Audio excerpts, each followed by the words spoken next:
مصر تسمح لسفينة عسكرية تابعة للكيان الصهيوني إنها تعبر من قناة السويس، ومصر خاينة والجيش المصري خاين، وده الترند اللي شغال الأيام دي على كل القنوات. وللأسف أنا بستغرب من الناس اللي بتنجر في الحتة اللي زي كده وتشير حاجات زي كده ومصدقة كلام زي ده، عاطف مع الأمور اللي زي كده ومتهم بلده بالخيانة.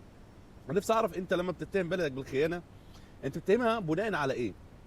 انا مش هتهمك انت كشخصك انك بتحب بلدك او ما بتحبش بلدك او انت خاين او مش خاين. انا بكلمك في وجهة نظرك، انت بتتهم بلدك بالخيانة بناء على ايه؟ وش معنى مصر هي اللي خاينة؟ يعني لو السفينة اللي ما عبرت من قناة السويس دي ما عبرتش، كان في الوقت ده الامور هتتغير، الحياة هناك هتتغير، الوضع هيختلف. انا مش معاك ولا ضدك في الكلام اللي بتقوله، بس انا ضد فكرة ان انت تتهم بلدك بالخيانة. نفترض ان مصر ما عدتش السفينه دي مثلا، كده مصر ما كانتش هتكون خاينه، برضو كنت هتطلع تقول عليها خاينه. انت اذا كان شايف مصر خاينه فهتفضل دايما شايفها خاينه. انا ضد فكره ان انت تكون مختلف في حاجه، وانا اكتر واحد بطلع في حاجات وانتقد حاجات بشوفها في مصر، لكن مش مع انك تتهم بلدك بالخيانه. انتقد بلدك في مشاكل داخليه، في حاجات داخليه، لكن بلاش تتهم جيشك ودولتك بالكامله كده انها دوله خاينه ومتواطئه مع جيش تاني او حاجه زي كده. ما تنجرش في حته اللي القنوات اللي هي شغاله دايما على مصر بيصدروا لك ترند معين او حاجه معينه فانت تنجر معاهم وتمشي معاهم. انا الكلام اللي انا بقوله لك في الوقت الحالي مستحيل قناه من القنوات دي تاخد الفيديو بتاعه وتنزله عندهم. لكن لو طلعت قلت لك المصري خاينه والجيش المصري خاين والجيش المصري عميل والجيش المصري متواطئ مع الجيش اللي مش عارف ايه، هياخدوا الفيديو ينزلوه في لحظه. ان هم الكلام ده اللي عايزين يسمعوه، هم عايزين كده. ولكن الكلام اللي بالعقل ان انت تشوف الموضوع من كل الاتجاهات. انا عارف جدا ان انت بتتعامل بالعاطفه وشغال على السوشيال ميديا بالعاطفه بتاعتك، لكن في حاجات انت ما تقدرش تغيرها، وفي حاجات معاك انت شخصيا في بيتك انت واولادك واسرتك في اختلاف ما بينكم وبين بعضيكم. في حاجات انت تعرفها زوجتك واولادك ما يعرفهاش، ففي حاجات داخل المطبخ انت وانا ما نعرفهاش وما نعرفش ايه اللي في الكواليس. فاللي عليك والدور اللي عليك والدور اللي تعمله ان تدعي لاخواتنا ان ربنا ينصرهم على من يعاديهم، وربنا ينصرنا كلنا على من يعادينا. لكن انك تتهم بلدك بالخيانه، في مشاكل في الجبهه الثانيه في لبنان، ليه ما اتهمتش البلاد اللي حواليها انها خاينه؟ يعني انت لو هتشوف الخيانه شوف الخيانه باكملها، ما تشوفش الخيانه على بلدك لوحديها.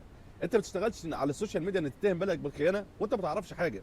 انت متخيل لو انت انجريت في حته اني دخلت لا قدر الله حرب لمده 10 ايام، انت مش هيكون معاك تليفون اصلا تمسكه في ايدك وتقول ده خاين وده مش خاين، انت مش هتكون اصلا موجود على وجه الارض. انت متخيل ان بلدك 120 مليون، فلما جيشك بيتعامل بالطريقه دي هو بيتعامل ان هو بيحافظ على 120 مليون انسان. انت بتتكلم بفردك لكن فيها فرات كتير، فمش عايزك تنجر في حاجات يعني مش في صالح بلدك ومش في صالحك، وحاجات مش صح. وهي في الاخر وفي الاول هي وجهات نظر، ممكن تكون وجهه نظر انا غلط، ممكن تكون وجهه نظرك انت صح. مش معنى ذلك اللي فينا حد بيحب بلده او فينا حد ما بيحبش بلده، كلنا بنحب بلدنا، ولكن في امور بتحتاج الحكمه. انت متخيل ان انت تقعد تتهم بلدك بالحاجات دي حاجه بالسهل؟ ما هي اصلا الناس دي محتاجه انها تعمل كده، ومحتاج انك تشتغل على الطريق ده. والناس اللي اصلا مش شايفاك ولا عارفاك ولا سامعاك، ولو قعدت من هنا للصبح تقول في كلام هو ما حدش سامعك، وفعل الهاشتاج واعمل مشاركه واعمل وحاجات اصلا بتستفاد منها ناس استفاده شخصيه، وانت بتنجر وراها متقلق ان كده صح. اي هاشتاج، اي هاشتاج اللي هيغير حاجه. الناس دي عندهم داخل بلادهم ناس كل يوم بتعمل تظاهر وبتعمل تجمعات وبتطلع لهم وبيشيلوا الناس دي يحطوها في السجون. فانت متخيل الناس دي ماسكه لك التليفون ومركزه معاك ان انت فعلت الهاشتاج 100 مره او عملت كذا 100 مره او عملت كذا مليون مره. اعمل من هنا للصبح، محدش شايفك ولا حد عارفك. ففعل هاشتاج اولادك وذاكر لاولادك وركز في بيتك وركز في مصلحتك وشوف بيتك وحاول تغير منه. ان انا وانت وغيرنا كتير مش عارف يغير في حاجه. ما تنجرش ورا القنوات الخارجيه اللي هي اصلا محتاجه انها توديك في الحته دي. يا ريت تركز في مصلحتك، وعايز تدعي لاخواتك ادعي لهم من هنا للصبح، وان شاء الله ربنا يتقبل منك. لكن ما تتعاملش مع الموضوع بعاطفه. الدوله او الرئاسه او الجيش ما بيتعاملش او ما بيفكرش بالطريقه بتاعتك انت، في حاجات كتيره جدا اهم من اللي انت بتفكر فيه. لكن ما تنجرش ورا حاجات مش هتكون في مصلحتك ولا هتكون في مصلحه بلدك. السلام عليكم، اشوفكم على خير.